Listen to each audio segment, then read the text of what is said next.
Hoje nós estaremos aqui no programa com um presente para vocês. Nós trouxemos aqui o Dr. Bruno Pitanga, ele que é médico e treinador comportamental. E nós vamos falar sobre um assunto muito interessante, gente. Olha, inteligência emocional ou equilíbrio emocional. Eu acho que é um assunto que todos nós precisamos de sentar e ouvir, porque é um aprendizado fantástico. Este é o programa Simplesmente com Elusa Xavier e ele já está no ar.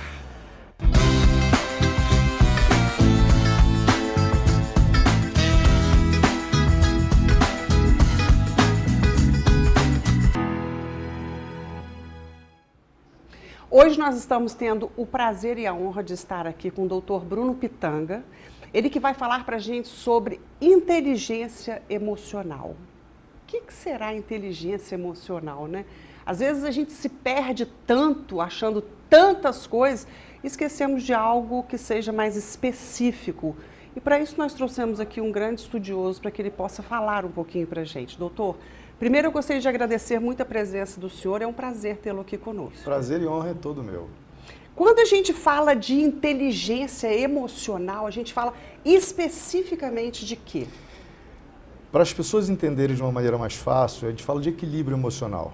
Hoje a gente está vendo esse componente, né, de equilíbrio emocional totalmente fora do prumo.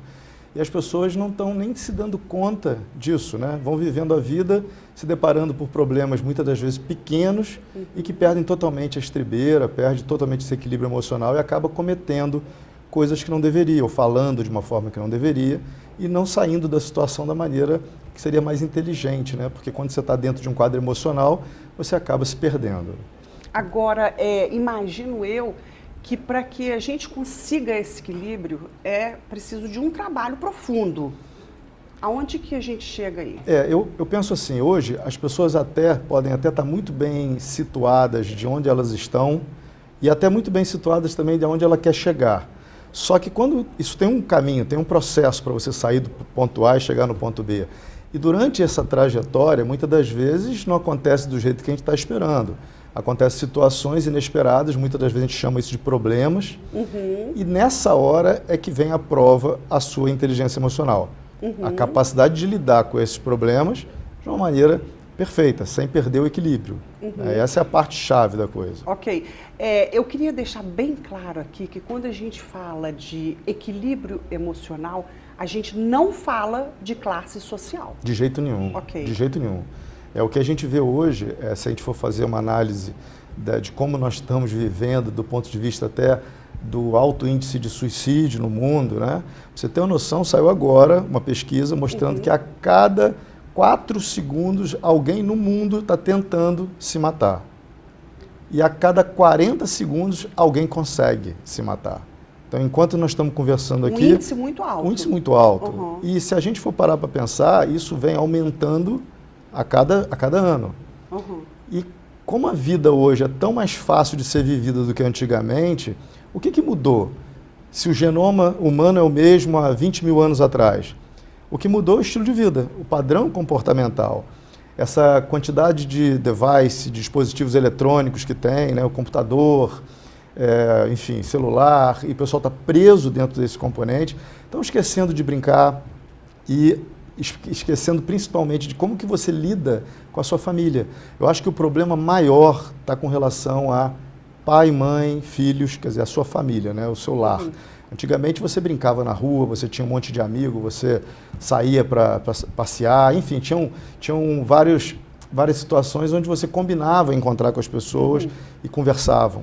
Hoje você vai para uma mesa de restaurante, você vê a família inteira lá, cada um com o seu dispositivo eletrônico.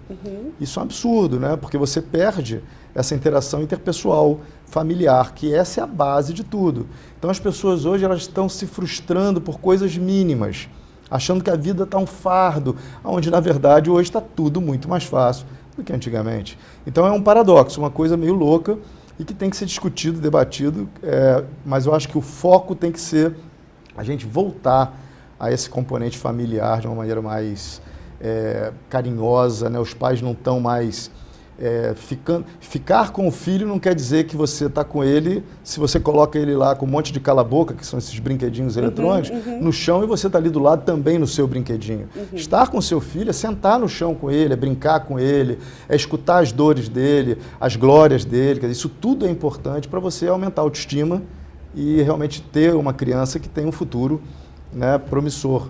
Agora você só fala coisa errada para ele. Você quer ver uma coisa louca? Você pega uma criança... vou dar um exemplo, né? O pai chega em casa, do trabalho, cansado, vai assistir o jornal. Aí bota a criança, às vezes um filho de 5 anos, 4, 5 anos, dá um monte de, que eu chamo de cala-boca, que são esses brinquedinhos, porque ele quer ver o jornal. Aí nisso tem uma garrafinha de água aqui do lado e ele fala, cuidado que você vai derrubar essa garrafa.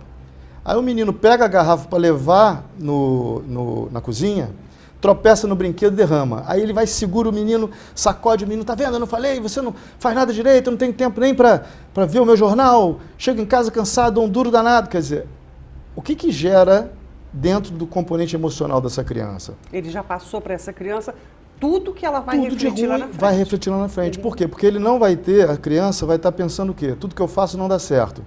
E se eu faço, sou chamado a atenção porque eu não faço nada direito. Isso ele carrega, a gente chama isso de crença, uma crença limitadora, para o resto da vida dele. Isso é muito sério e as pessoas não têm noção. Quando o senhor fala sobre isso, eu quero chamar bastante atenção de tudo que somos, não vamos falar tudo, mas a maioria trazemos. Então, se nós estamos vivendo hoje, a cada 4 segundos alguém tenta suicídio e a cada 40 segundos a pessoa suicida, o que vai ser lá na frente, daqui a 10 anos? Essa é a boa pergunta. Essa é uma ótima pergunta. Muitas teorias têm, né, que também existe um crescimento populacional absurdo. Então, se morrer uma teoria louca, que vai ter até uma igualdade. Mas não é assim que a gente tem que pensar, né? Eu acho que se a gente tem crianças bem educadas, pensar no hoje, bem formadas, nós teremos adultos realmente que vão trazer glórias para as pessoas. Só que os pais hoje não estão mais cuidando dos filhos, botam essa responsabilidade para a escola educar. Escola não tem que educar, a escola escolariza. Esse é um problema que a gente tem que pegar muito pesado. E os pais, mas eu não tenho tempo. Então não tenha filho, né? Eu falo sempre isso. Já que tem filho, dê amor, dê educação, esteja presente, seja presente. E ser presente não quer dizer que está junto, né? Eu posso estar viajando para um congresso, mas eu estou presente na vida da minha esposa, porque a gente está sempre... Se existe hoje, essas tecnologias são justamente para isso? Para isso. Okay. Usar para o bem, né? Porque o problema não é, por exemplo, a bomba atômica, a energia atômica, né? A energia atômica pode salvar a parte elétrica no mundo um dia, mas também pode ser a bomba. Então, a internet não é do mal, a internet é maravilhoso. Quem que não gosta da internet? Depende de quem está usando essa internet. Então, o problema não é a energia atômica, né? Nem a internet. É quem está, é o humano que está por trás disso. E se a gente não educar os nossos filhos, quem vai fazer isso? Eu fico com muita pena que o nosso tempo é muito rápido, sabe? Que eu gostaria de ter assim, uns 4 programas para falar sobre isso. Mas no próximo bloco eu vou perguntar ao Dr. Bruno, quando a gente casa, são 2 seres humanos totalmente diferentes. E ali nós vamos criar um outro ser humano. Antes de criar esse outro ser humano, o que fazer esse casal para que tenha uma harmonia melhor para esperar um filho? Já já nós estaremos de volta, não saia daí.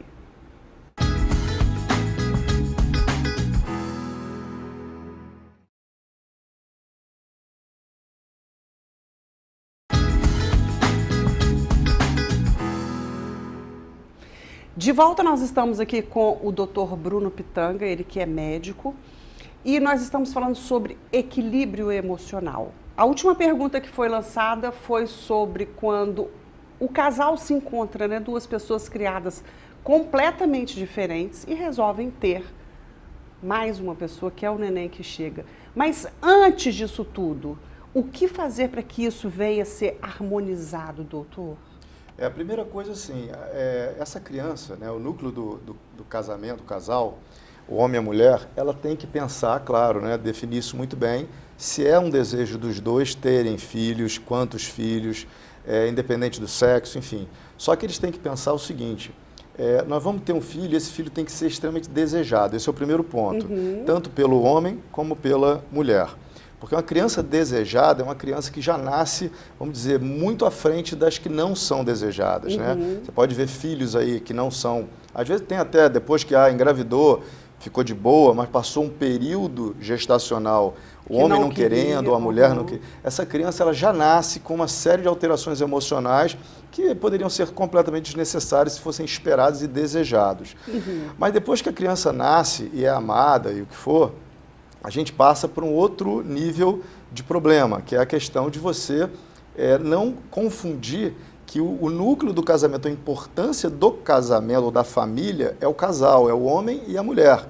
E o filho, ele vem sempre em segundo plano. Mas a maioria das pessoas colocam o filho em primeiro plano.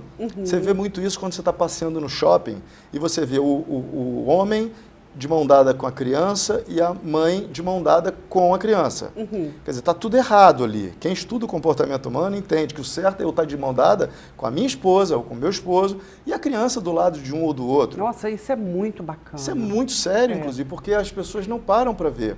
Porque essa criança, ela vai crescer, ela vai atingir uma idade que vai começar a trabalhar, ou casar, montar a família dela, onde ela será o núcleo da família dela. O problema é que o que vai acontecer com o casal, que era o foco, era aquela criança, aquele filho? Se perde. E começa a acontecer um monte de problema entre o casal. A síndrome do ninho vazio é uma delas.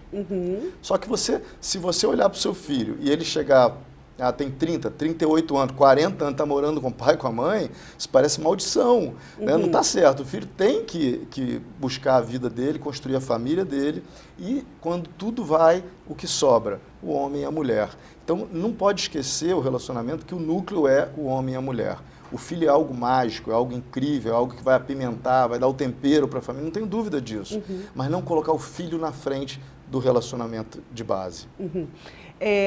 Tudo isso que nós estamos falando, de comportamento, de emoções, as pessoas estão assistindo a gente pensando, meu Deus, como mudar? Será que tem jeito ainda? Será que eu estou com 55 anos, 60, será que eu ainda consigo? Não tem idade para você mudar, né? A transformação humana, essa é a parte linda, né? Você tem o privilégio de todo dia poder aprender alguma coisa nova. Eu falo isso nos meus treinamentos, que eu falo assim, se você aprender 1% por dia, em um ano você aprendeu 365%. Você imagina isso em 5 anos, em uma década. Eu não lembro quem eu era 10 anos atrás do ponto de vista de conhecimento. Então, a coisa mais linda do mundo e que ninguém te tira é o poder de aprender. Então, basta você ter hoje, a internet é um veículo incrível de informação, a literatura, os livros, quer dizer, as pessoas não podem entrar em zona de conforto e ficar ali parado no tempo e no espaço, porque a vida passa, sem dúvida, mas elas não sabem que se elas aprender algo novo a cada dia, ela transforma a vida dela em 5 anos, em uma década, é impressionante isso. Eu não vou lembrar quem foi, mas um filósofo disse que se você me conheceu ontem, hoje você já não me conhece mais. É fato? É fato, isso é belíssimo. Eu vou aproveitar a parte filosófica e vou trazer Jean-Paul Sartre, que ele fala, não importa o que a vida fez com você, o que importa é o que você fez com o que a vida fez de você. Então isso é lindo, fantástico, né? Isso é incrível. Então as pessoas não param para pensar nisso, né? E se portam como vítima da situação. Eles botam a culpa em tudo que está acontecendo em volta e nunca ela é culpada. Então ela bota a culpa no governo, tem que aprovar a Previdência, é a corrupção dos políticos, é porque o meu chefe é assim. Na verdade, o problema é ela. Se ela focar naquilo que depende dela, esquecer no que não depende dela, ela evolui. E só tem uma maneira de evoluir, aprender. Ninguém te rouba a informação, né? O mundo hoje ele é lotado de informação e muito fácil de você adquirir informação. Por exemplo, meu avô era médico e meu avô, na época, foi da primeira turma de medicina no Rio de Janeiro. O estudante de medicina tinha acesso aos livros de medicina na universidade. Hoje você entra numa livraria, você compra o melhor livro de medicina. Todo mundo tem acesso. Antes eram os estudantes que tinham acesso só, que os livros ficavam... Então hoje a facilidade que a gente tem hoje de informação é absurdo. Então só não quer aprender, só não aprende quem não quer. E a vida passa. Então a gente tem que aprender um pouquinho todo dia. Não vai para a cama sem aprender algo novo. Eu quero fazer uma pergunta para que cada um de nós possamos acreditar que vale a pena. Como você chegou a tudo isso? Olha, isso é boa pergunta. Eu acho que eu sou incansável do ponto de vista de eu não me sinto tranquilo, parado, eu tenho que estar aprendendo. Então eu comecei a buscar dentro da medicina, até pela questão do lado do esporte, de querer estudar. Então eu fiz ortopedia, que o atleta ou ele machuca ou já se machucou. Depois eu gostei da alta performance, então eu fui para nutrologia, endocrinologia. Então a minha vida é focada naquilo que eu mais gosto, né? Porque você pode pegar aquilo que tu gosta e já sair, né, em busca de aprimoramento. E a informação, você vai atrás e vai cada vez ganhando conhecimento. E conhecimento hoje é aquilo que ninguém rouba. O rico hoje é quem tem informação. É o rico, não é quem tem dinheiro. O cara que tem dinheiro, ele dorme rico, acorda pobre, investindo errado. Né? O cara que tem terra, ele pode perder toda a terra nesse pessoal que invade, né? Invasão de sem terras. Então, o que te dá tranquilidade e o valor que ninguém te rouba hoje é conhecimento, é informação. Aí o meu telespectador pergunta assim, nossa, ele fez isso tudo, estudou tanto, casado com filhos, dá tempo para tudo? Dá tempo para tudo, né? Eu falo que gestão do tempo e produtividade é um assunto que me encanta. E na hora que eu sou um defensor da agenda, sabe? A agenda pode ser eletrônica, de papel, eu funciono com a agenda. Domingo à noite eu preparo a minha semana inteira, tá tudo bonitinho na agenda. E você ser mais produtivo, você entende que sempre há tempo de levar uma flor para a esposa, para conversar com o filho, para contar história na hora de dormir, de fazer atividade física, de se alimentar direito. É uma questão de gestão. Aprenda a gestão do tempo e produtividade, vale a pena. Bom, só para finalizar no próximo bloco, o Dr. Bruno vai fechar para a gente. E uma pergunta que eu gostaria e acho muito importante é começar todo esse tratamento, começar todo esse equilíbrio emocional desde que idade? Nós não podemos esperar, não é verdade? Você não pode sofrer até os 30 anos por conta de um desequilíbrio. Então, fazer o quê? Já já nós estaremos de volta.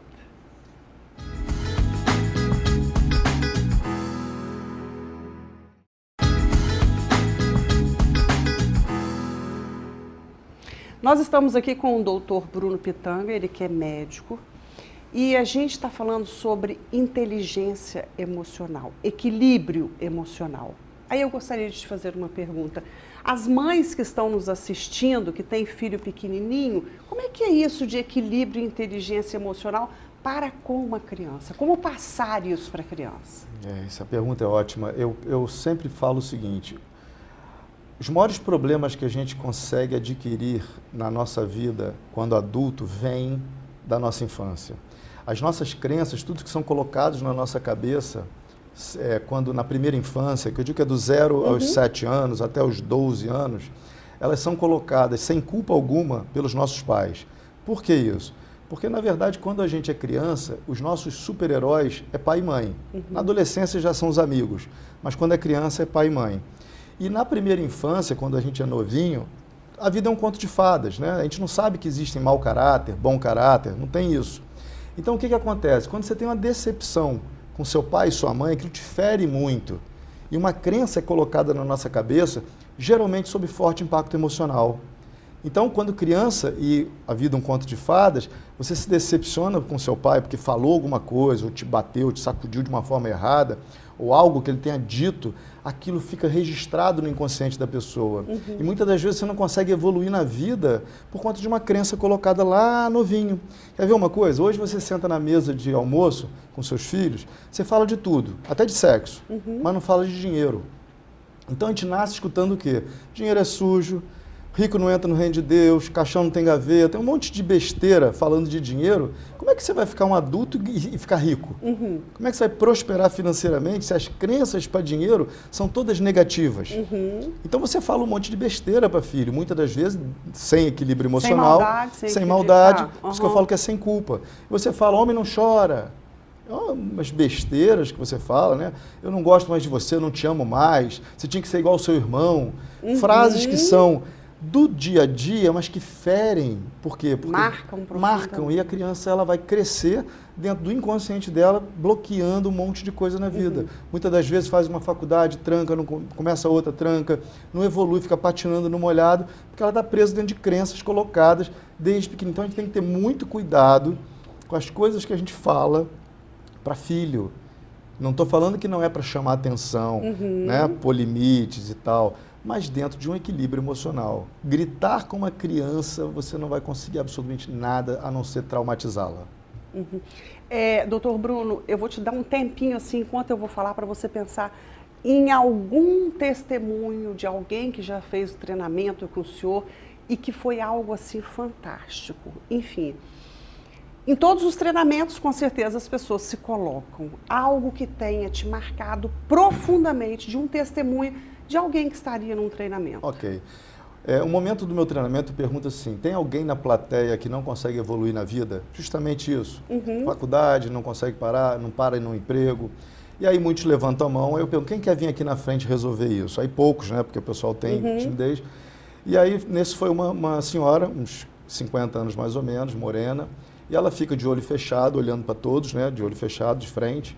E eu começo a fazer perguntas. Mas eu quero levá-la aonde? Na primeira infância, que eu sei que ali deve ter alguma coisa que atrapalhou.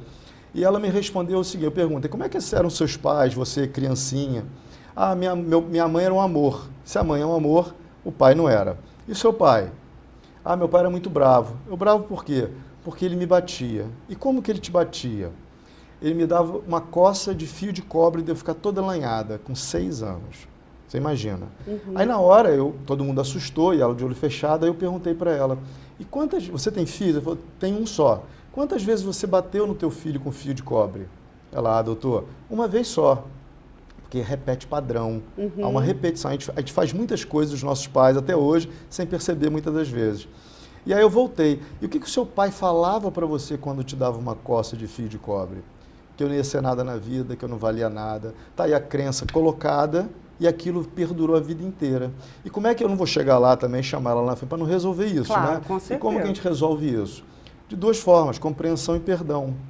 Eu mostrei para ela o seguinte, que fundamental ela entender aquela história de uma outra forma e perdoar o pai dela. Mas como é que você perdoa uma pessoa que dá uma coça numa criança de 6 anos com fio de cobre? Muito simples. É o que Jesus falou, né? Você perdoa o pecador, mas não perdoa o pecado. A coça é pecado, está errado. Mas o pai, o seu pai, provavelmente tomou uma coça do seu avô, que tomou uma coça do bisavô. Isso está repetindo o padrão. O que acontece? Então você está fazendo a mesma coisa. Virou uma profecia. Vamos acabar com isso, né? Vamos acabar com isso. Na hora que ela entende que o pai não tinha culpa, porque estava repetindo o padrão, ela chorou absurdamente e perdoou o pai, porque ela viu de uma forma diferente aquilo. E o que aconteceu? Isso já tem 3 anos, ela está empregada até hoje, não perdeu o emprego. Olha que bênção, é incrível, doutor. Né? Quando a gente consegue organizar isso tudo, porque nós somos corpo, alma, espírito, psicológico, enfim. Quando a gente consegue organizar isso tudo, existe algo que muda completamente? Eu acredito, Luza, que mudanças acontecem rápido, sabe? Eu adoro, minha mãe foi professora de psicologia, eu adoro psicoterapia, eu acho que todos deviam fazer terapia, mas eu acho que demora muito, às vezes, para você virar uma chavinha que já resolveria. Então, quando a gente faz treinamento comportamental, a gente consegue chegar logo nisso e já não fica remoendo muito lá para trás. Vai daqui para frente, como é que a gente resolve. Então, o que eu vejo é que as pessoas, elas estão hoje meio que desorientadas, porque não sabem nem entender, por exemplo, o que é perdoar. Se você não perdoa seu pai e sua mãe, essa moça que eu acabei de dar o exemplo, ela foi liberta pelo perdão do pai. Perdoar é você lembrar sem sofrer. Só isso. Você não precisa de ficar, andar de mão dada com a pessoa que estrupou sua filha. Não. Entrega para Deus, entrega para a justiça de Deus e dos homens, mas não vai ficar lembrando. Se lembrar, não tenha dor nessa lembrança, entende? Eu acho que perdão é isso, né? Lembrar sem sofrer. Olha que fantástico, né? Eu acho que a gente tinha que ter uma aula dessa por dia. Ah, mas tem o Instagram de Dr. Bruno aí, você vai ter uma aula dessa por dia, porque eu assisto todas as aulas dele e acho fantástico. Queria te agradecer profundamente por ter estado aqui com a gente. E, mais uma vez, só para finalizar, olhando para essa câmera, falando para todo o estado do Espírito Santo, o comportamento, ele pode ser mudado? O comportamento pode ser mudado. Eu acho que as dicas que eu tenho que te dar de forma rápida é aprenda algo novo todos os dias, porque você nasceu para ter uma vida abundante, uma vida inacreditável. Basta você acreditar nisso e correr atrás, ou melhor, correr na frente do seu sonho. Não esperar acontecer, porque nada vai acontecer. Eu falo, o universo faz tudo por você, menos a sua parte. Olha que bacana, você nasceu para dar certo. Fantástico isso. Bom, enfim, temos que acabar. Muito obrigada, doutor. Quero mandar um grande beijo para a Mônica, a esposa dele, que é uma das mulheres mais lindas que nós temos em Cachoeira. Enfim, até a próxima e muito obrigada por todos vocês que estiveram conosco até agora. Fiquem com Deus.